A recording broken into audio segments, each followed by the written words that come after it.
Hey everyone, this is Real Estate Riches Podcast, and boy, is it going to be rich, full of the wealth and the tips and the tricks of all kinds of successful agents, because that's what you want to be, right? A business builder who has success in their business. Well, that's what we got going on here. And I'm going to have all kinds of agents, men, women, young or older, sharing all their stuff because there's technology, there's just how do you build your business? There's so many questions, right? So let's learn from some of the best. Gather your wealth and build your business. That's what this channel is all about. And I'm excited to bring it to you. I'm Kathy Byrnes and I'll be your host. And stay tuned. Let's get at it, right?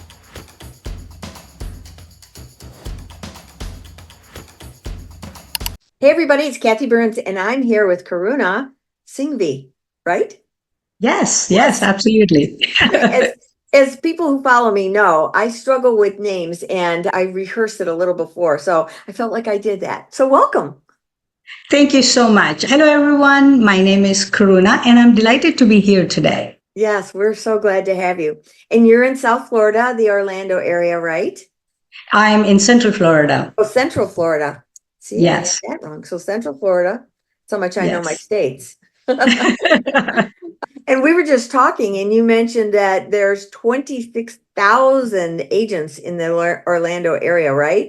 Not just the Orlando area, it's a small association that we have, Orlando Regional Area. So we are covered by 3 or 4 other counties, Orange County and Seminole County, and we have another 3 or 4 counties. They have their own associations. So it is just a little association called Orlando Regional Realtors Association, which has 26,000 realtors. Yes. Wow. Well, I'll tell you, I remember back, I got in the market in 2006, and Okay. there were tons of agents there then too. But when that market turned and we have a changing market, Mm-hmm. thousands got out of the industry. And those were Correct. the ones that did it part-time. And you and Mm-hmm. I are business builders, right? Absolutely. Yes, ma'am. Yes, yes. Do you do much global marketing in your area? Do you get clients from out of the country? So, according to all the studies that have been going through right now, the Texas and Florida area are the most global concentrated investors right now. And for Central Florida, or Florida as a state, most of the global investors are going to either Miami, which is south of Florida, or Central Right. Florida, because we are surrounded by all the parks here. Very cool. So we have Disney, we have Universal, we have SeaWorld, we have all kinds of parks here. So people like to come and invest here into Airbnbs. I mean, they're growing like crazy right now. Yes, that's great. Have you heard of fractional ownership? I heard about it, but I Oh, no, haven't right. I'm just detailed it. dipping my Yes. toes into it right now myself. My last guest, she has had fractional ownership. It's more for your luxury properties. So, Okay. and people pay cash and multiple Uh-huh. people are owners where you have your name is on the deed along with some other people. And Okay. a lot of luxury people, especially global people, they'd rather not buy the whole thing. They're interested in this fractional. So that'll be more that we'll be diving into. Maybe not you and me, Mhm. but worth checking into for sure. Well, Absolutely. Yes. that's great because I'm reaching out and teaching agents myself how to think global. I Okay. mean, we are a global world today, and especially where Yes. you're living. If you have a lot of international investors, it's important for you to understand what they're looking for, the market, of what's appealing to them, to know it and also to market to that market, wouldn't you say? Yes. It's not just the investors that are coming to Central Florida. We have a whole global community who are primary owners here. I mean, Mm, if you go into different pockets of Orlando or the surrounding cities, you'll have different ethnicities living in here. Yeah, so it's a mix of all cultures here. right. It's very, very diverse. It's diverse. That's awesome. So Yes. tell us a little background about you. How'd you get into real estate? What have you been doing with that past 10 years? Okay, so the way I got into real estate was I had my second child. I was pregnant with my second child and I started doing interior design course, and that's when the market crashed. Boom. And I was looking for a job. I couldn't find any job, so I joined my husband. He's a pharmacist. I was helping him, and then he thought of investing into the properties, and that's how I got into it. I was like, why not just explore this area of the world? And oh my gosh, I love it. And I have stuck with real estate since then. Oh, that's brilliant. So you work with a lot of investors. Yes, I do. I do invest myself. I work with a lot of investors, international, national, from other states. Yes, they are all here. And what would you say your specialty is within the investment portion of it? Is it homes? Is it multifamily? Is it commercial?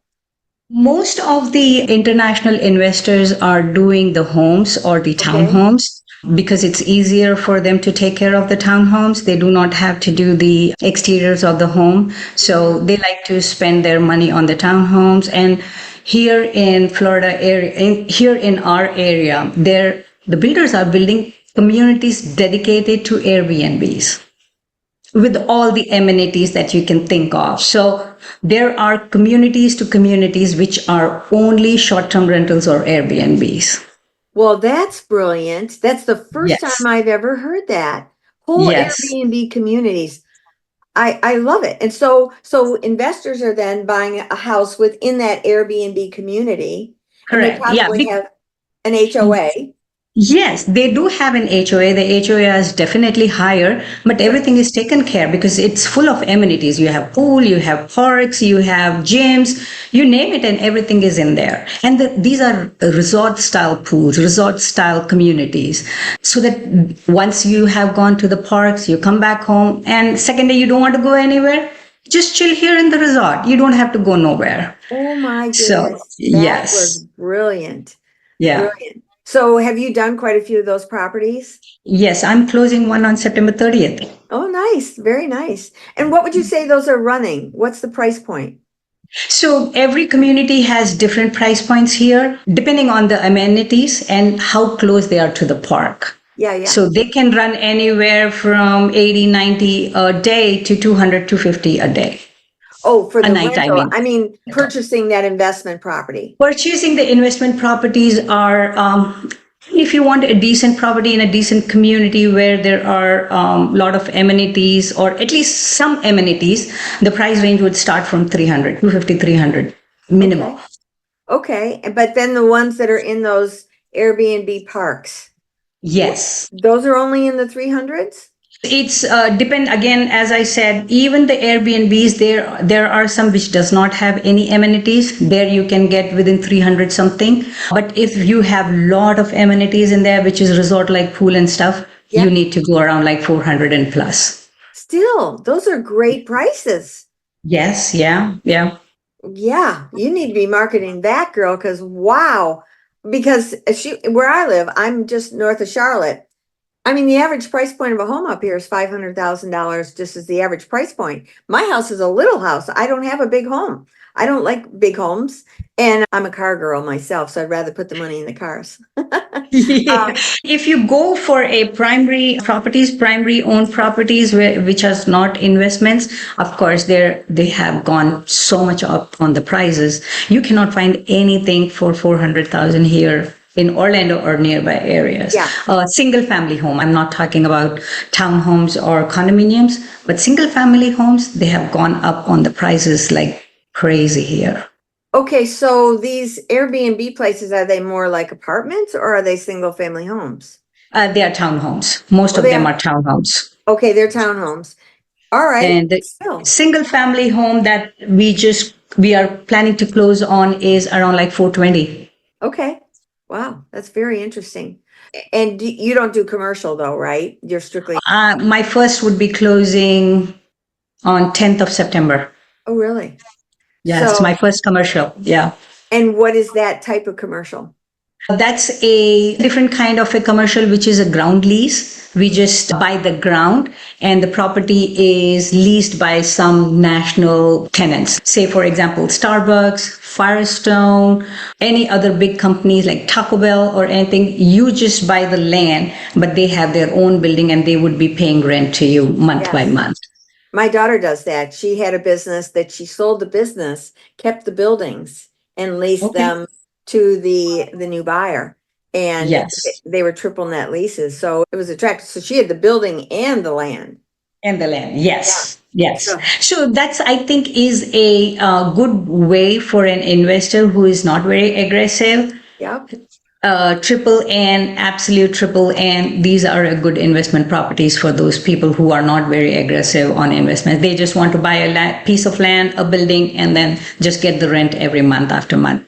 Yeah. Because these national tenants are really good. They sign lease for 15 years, 10 years, and every 5 years they increase the rents, and it is How good. nice is that? Yeah. How did you happen to find the national tenant? So the national tenant is already sitting on the property. So Oh, we bought the property as is. wow. That's amazing. That's Yeah. amazing. So tell me more about your social media. How are you marketing yourself? How are you being seen out there? I'm sure good agents, word of mouth is critical, but we have to stay on top of it where we're keeping our past clients aware of who we are as we move forward and do business. So how do you stay in touch with your clients? So everybody says CRM is a good tool to have. CRM is where you have all your information of your, it's a kind of a data where you have all your past clients, present clients, and the future clients, where you have all your information in there. And that kind of tool, play around with that CRM where it sends newsletters every month if you want to, every week you want to, birthdays, anniversaries. You can just play around with that. That is one criteria that I follow CRM. And Okay, the you second, do utilize a CRM.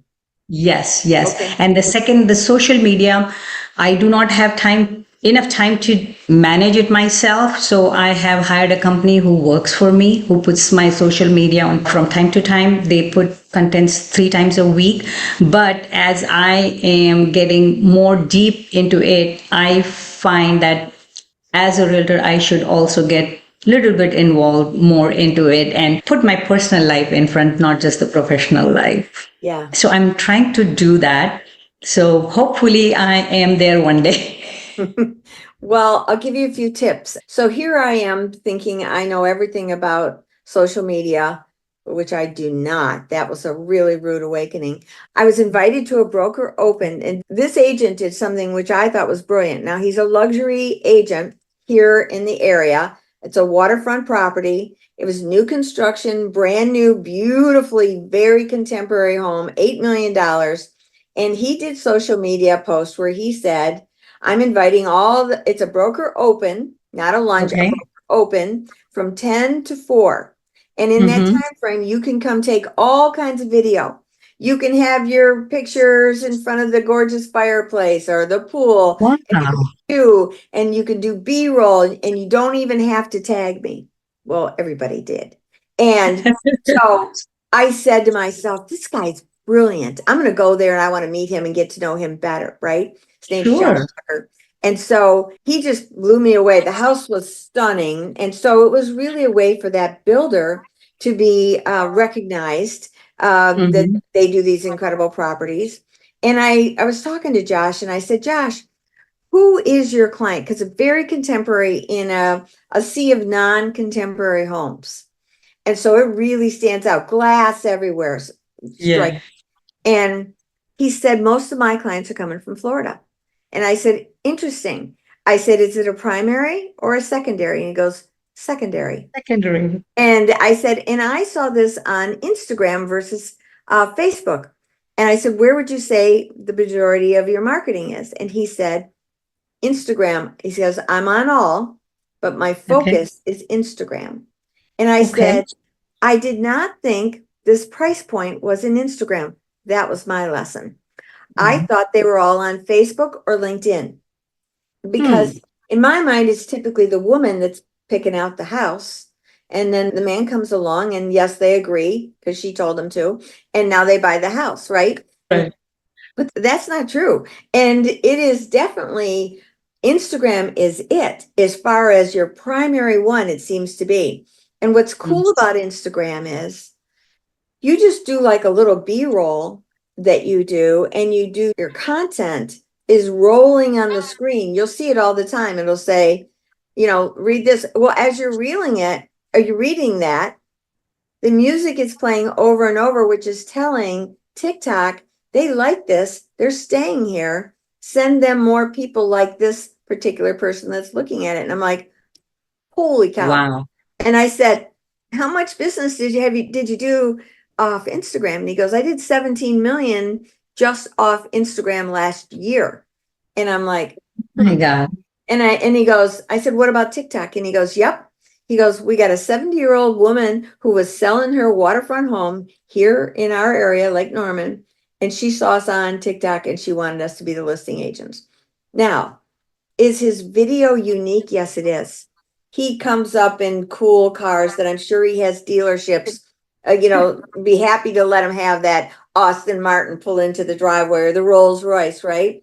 I'm And sure. so he does his drone video with that photography coming in and the drone going through the house. So his videos are outstanding. His photographer is outstanding. And he's a little bit in it, but it's mostly video The of the video house. house. And Yeah. and he does that on Instagram. He'll do it also on Facebook, but he said he gets the bulk of his business over there on Instagram. So it changed my whole world. Yeah. I I'm hearing the same thing. I mean, the Instagram, the TikTok are like Facebook is there, but it is going away. So Instagram and TikTok are the ones. And now, as you said, the YouTube, when we were talking about, I mean, YouTube is great for realtors. That's what I keep hearing. I have a channel, but then I'm still struggling. I still have to do on YouTube, but then a lot of realtors do videos on YouTube as well, along Yes. with the Instagram. And the good part about is you just make one video and you put on all these different platforms, and that's it, done. That's exactly it. And there's a lot of software. I have two YouTube channels. One's a tech channel where I teach agents all about different technology. That's Tech Savvy Realty Solutions, which you'll be able to see below in my links. And you can go there and learn basic technology tools that will help empower you get your SEO going, get your titles, your keywords, and all the things that you need for that. And that's powerful. But you can take those same videos, chop them up, and put them as shorts or reels on your Instagram and your Facebook, and you can tie them back to your original video. There you go. And then if you cannot do by yourself, these days there are so many companies who would do it for you. If you Yes. do not have time to do it for yourself, you don't know how to do it by yourself. Of course, it's not that easy, but it's not hard as well. If you have time to Time learn and do consuming. it by yourself, go ahead and do it. But if you don't have time, just hire someone and do it. Yes, I And that's what agree. I'm trying to do. Yes. I know, I'm with you. And I really appreciate your time here today. Is there a nugget that you feel that you would say to agents that are thinking, should I stay in this industry or not? For me, my comment to them is if you got hustle and you're going to stick to it, stay. If you don't, go find something else because you got to have grit right now. Yeah, everybody thinks that the real estate is easy. It is not easy. It's a hard working job. You're not just working 9 to 5, you're working 24/7. We are working mostly on the evenings when our family is home. We're working on weekends when our family is home. So, of course, there are struggles and hustles that, as you said, but then if you keep working on it, you'll be a winner one day. But you need to stick to it. You need to have a timetable where you need to follow the timetable. You cannot be just getting up and thinking, "Oh, what am I supposed to do today?" No, real estate doesn't work like that. No. You have to have a time management. Okay, this is 9 to 10 I'm doing this, 10 to 11 I'm doing this. So you need to have a timetable, and that would make your life much easier than anything else. And mine's all color coded on my calendar. It's like, See? yes. Yeah. That Thank helps, you right? so much. I appreciate you being on here. And I want to tell everybody that we will have all of her information on here so you can reach out to her. She's in Orlando. If you're looking at some of those homes she was talking about for investment, think of her. And I just appreciate you again so much. Thank you so much, Kathy, and thank you everyone for having me here. It was a pleasure. Thank you. Thank you. Joining me on this episode of Real Estate Riches. Wasn't that great? I'm sure you got a nugget or two. I know I did. So if you liked it, please subscribe below, share it with everybody, make some comments. We really find that invaluable. And if you're thinking that you would love to talk about this a little bit more, let's schedule a business strategy call. I'll have the link below. And let's see if we can't mastermind together and see if we can empower each other. That would be great. So until next time, signing off. Hope to see you on the next one.